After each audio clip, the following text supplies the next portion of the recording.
guys, Andy here. In this video I'm taking a look at the Blueskysea motorbike dashcam, the DV688.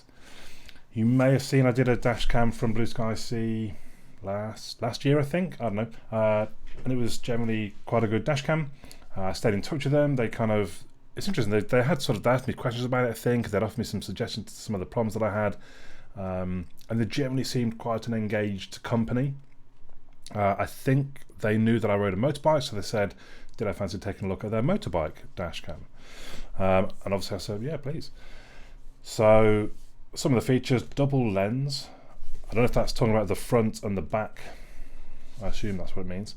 So it's 1080p, it's waterproof, IP67 rated. There's a 2.4 inch screen on the main unit, 130 degrees wide view, and a G sensor. We see on the back, so again we can do 1080p at 30 frames per second or 720 should you want it. It comes in MP4. It's a Sony sensor, which is quite interesting, so you would hope that it would be quite good. So some instructions show us what should be in the box. Some more stats about it here on the side there. Oh, there's the actual parts list. Here's the main unit. Already I can feel it's kind of rubberized, but quite solid. I assume that's to sort of protect it should it ever fall off. It looks to be a mounting screw there. We'll see how that sort of works out. So these clearly, so I'm off camera, these are the connectors that we use to connect to the main box. Let's pop that aside, and that looks like quite a lot of stuff. So G mouse, I think that's a GPS module. That's kind of an optional. Interestingly, that's a blue connector. I would have thought the colours over here would match up. I don't think there was another. Oh, hang on, so that's where the memory card will go. What did they say the other bit was?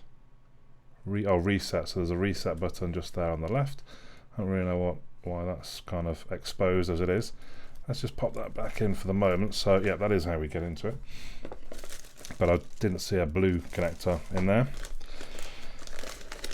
What have we got next? So that's one of the cameras, and what I think, it's got extra cable by the looks of it. So the initial camera look is on a relatively short cable. Do you see that? But then there's two other sort of extension cables, which I guess the idea being, depending where you locate the main box, you're going to need different amounts of cable. So because you do see on there sort of, I don't know, what did I watch, an advert or just that's kind of mounted on the guy's dashboard. I don't know that I want that. It's just, I don't know, it makes it more of an obvious thing for someone to just rip off and run away with or something. I don't know, maybe. I was kind of thinking it might go under, not under the seat because I haven't got any room there, but in the sort of tail of the bike. And obviously that means there's going to be different lengths needed of camera. So here's the other camera. I think they look to be exactly the same cameras. They feel, I mean, we've not actually got one out just yet, but they feel quite solid. Everything feels...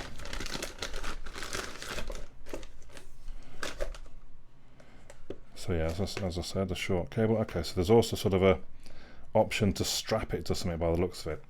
Or we've got 3M pads.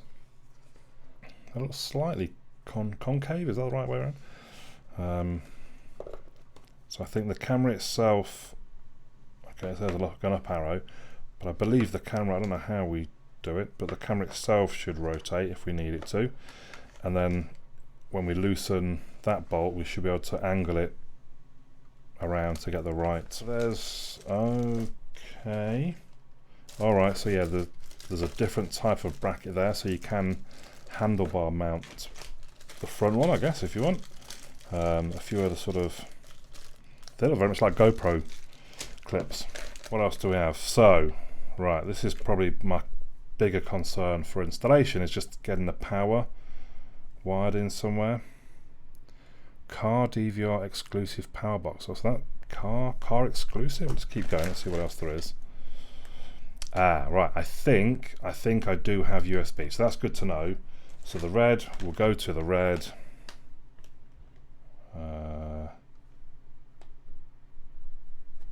So there is a little notch. There's a, you can, if you can see, there's a notch at the top there, and the notch out of it is there. There we go. They certainly, that feels good. That feels a good quality. Oh, and there's arrows there as well. Let's line the arrows up. So USB is clearly going to be my way of, well, I know it's clearly going to be my way of powering because I'm not so adept at any kind of soldering and all that malarkey. But I think I've got USB somewhere. We've got some cable ties, could be handy. Got another, so this is the mount for the actual unit. Okay, yeah, I can see that. I can see that working. And then I guess, yeah, you undo the, well, you still have to, well, that'll be a little bit weird.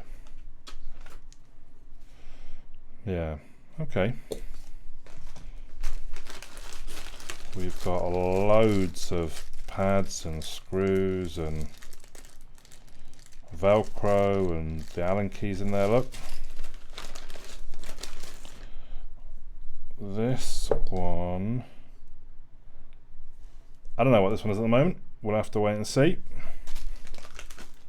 More cable ties, more connectors,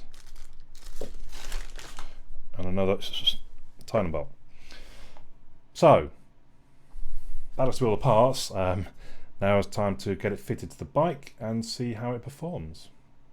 What I actually decided to do was plug some power into it, put a memory card in it, connect a camera to it, just to check that it's working before I go all the way up and install everything. And you can see there clearly that it is. I've got one of the cameras connected and it is working. We can see me upside down at this point. I was trying to figure out what the different buttons do. What I did find was the top left one is the menu. All the buttons are actually very clicky. They're quite, you have to press them quite hard to make them do anything. I think it's all fairly obvious kind of options as you scroll through. There's not too many. It's not too complicated. Some of them, they didn't seem, so I turned the screen image off thinking it wouldn't show the video on the screen, but it still did. The vibration lock is an interesting one. I had to turn that off because otherwise just any time the engine was running it recorded it as it's like an alarm. I would put the files in the SOS folder and I just set the time and then off I went. So I think it's quite a neat installation. You can see the front camera fit just underneath the headlight for me. There's the first connection and then the cable runs along the side of the bike. Another connection there into the actual main unit. And then the second camera, there's another connection, look, goes through the little bunghole out underneath, and I've actually connected the other, or stuck the rear camera to the license plate, which Blueskysea did point out to me is not a great place because the license plate is going to vibrate quite a lot. I also then realised after a few days use that I was missing something that would let me plug the, so you remember I said, where do I plug the Blue into? Well, actually there should be a splitter, look. So the power comes into the splitter, as does the GPS, which then connects into the unit. Also, the button module, that's for you to sort of take photos and stuff. That's what has the microphone. So I had to plug that all in, which actually meant with all the extra cables, there's not a lot of room underneath the tail of my bike. But it does all fit. And then it's time just to actually get out on the road to see how the cameras perform. So I've manually edited together the front and the back here. This is not how it comes out from the micro SD card. Using my software, I've kind of clipped the top and the bottom from both of them, so you can see kind of the good stuff from each front and back camera. Already you can see the vibration on the rear camera. It's not ideal. I just don't really have much of a better place for it to go. Is a bit of a problem. And I'm going to switch it now just to full screen the front camera first of all, and you see the sort of time and date is visible. Also part of my front lights, the top left, and actually just a bit of it at the top right. You can maybe see the fisheye effect as well at this point now. We flip to the back camera, and perhaps the fisheye is more obvious because actually that's the license plate just along the top there, which is kind of curving in at the corners. Obviously the fisheye allows you to fit more in kind of sideways basically. So you get a wider shot, but you do have that funny fisheye looking effect. Now I've had to tone down the volume as much as I can. Well, I say as much as I can, I mean I've chopped it down to about 5% of what it should be or something crazy like that, but I'm hoping you can still hear me over it. I might have to do a bit more editing. I'm going to show you here where I'm going to freeze frame for a second, and you'll see that actually it's not great in that you've got no way of reading that number plate. Not even the car in front actually is the number plate visible. And this is the first sort of issue really with the system. The image quality is not actually that great. It is a bit hazy. I even was double checking that I've got it selected to 1080p, but this is 1080p front and back. It's just the detail just isn't there. Now I've done quite a few Dashcam videos, and I will quite often argue the case that you don't necessarily need the detail. There could be a time where you're looking to identify somebody that's done something, but I think most times you're just looking to show what has happened. So if someone, like in my accident that I had a few years back, someone cut across me in front of me. Thank goodness I had my GoPro on the helmet. I hardly ever used to do that, but I did. And it meant that I could show that it was not my fault at all. The guy clearly just cut across in front of me, and it was awarded in my favour, 100% his fault. So for me, that's what they're really for. So I don't worry too much if I can't read a number plate. It's nice if they can. I mean, I would love if this was a bit crisper, a bit clearer, that you could read all them. It's not that you can't read any number plates. I've been through the different bits of footage, and there are sometimes I can freeze a shot and you can read a plate of the car in front of you, for example. It's just if you have this system, don't rely that you'll be able to read number plates from it. We're going to go now to there's a bit of peace and quiet, because this was before I fitted in the controller button which has the microphone in it. But this is kind of low light, I would call it. Not quite dark just yet. As you can see, it's kind of almost 5 to 9. And it's coping okay still at this point. Again, it's not about how clear and crisp the image is, but you can still see quite easily what is going on. As we move a bit further up the road, you see the lights and the backs of the cars, and actually they do become, as you slow down, the vibration kind of cuts out, so you can read those number plates, and it is clearly much better detail when there's not the sort of vibration of the engine and the bike probably interfering with the lens. Not a great deal you can do about that on the install. Now we move on to actual, I'll record this night now. It's only sort of 35 minutes later, but it's quite a lot darker. But I think, strangely, I would almost argue the image gets, not that it gets better, but it almost looks better as you get dark. I do wonder if, and I think I said this about that last Dashcam, it's slightly overexposed, and there is a setting you might remember, so I went through the menus to change the exposure level, so I probably should drop one or two of them off, but I guess it helps when you get to the low light conditions and sort of, dark conditions like this. And again, you're not going to read a number plate, just give up on that, but you will very easily be able to see what has gone on around you. Then the final thing that I was trying to test was the GPS module and aspect of it. So in theory, it records where you're going, it kind of embeds that GPS data into the MP4. Then you need a particular type of player that can show the map as well as the video footage. I think there's a few different ones out there, but it just would not work. We could not get it to work. Sometimes the module just wouldn't recognise at all, and you got no data.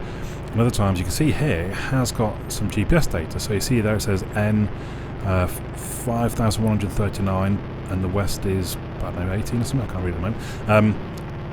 But that's just wrong. I know that should be 51.3912 rather than 5139.12. So I don't know if that's why in this instance it wasn't working properly. You can see the speed just seems to be stuck at 46 kilometers an hour. But I'm not overly bothered. I don't particularly need the GPS aspect, so I'll probably just uninstall that, because at one point it was making it to just boot loop the actual recorder unit, and I got no video, so I'll probably take that out. They are aware, they're trying to work on it, I believe. They are very responsive, the Blueskysea people. They've been working with me, so I've been having these problems, and they do tell me as well they're going to try and work on improving the quality of the footage. Again, I'm not overly bothered by that. It's enough, I think, for most means. So all in all, I do like the sort of the form factor.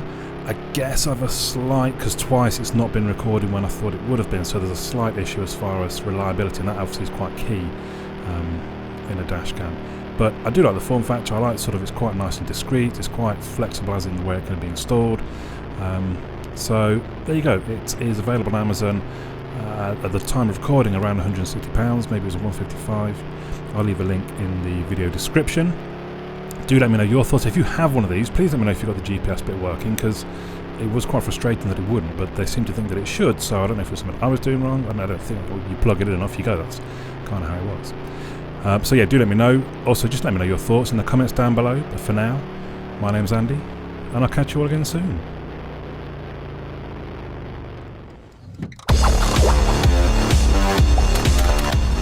Well done, and thank you for making it to the end of the video. Hopefully you enjoyed it. If you did, you might want to click the little fellow that should hopefully appear about here to subscribe. You may also want to check out some of my other videos, which are going to appear somewhere there. Also, come and have a look at my website, androidandy.uk. There is also a forum. Come and say hello on the forum. If you've got any questions about things, or request me to review things, or anything else, just come and have a chat on the forum.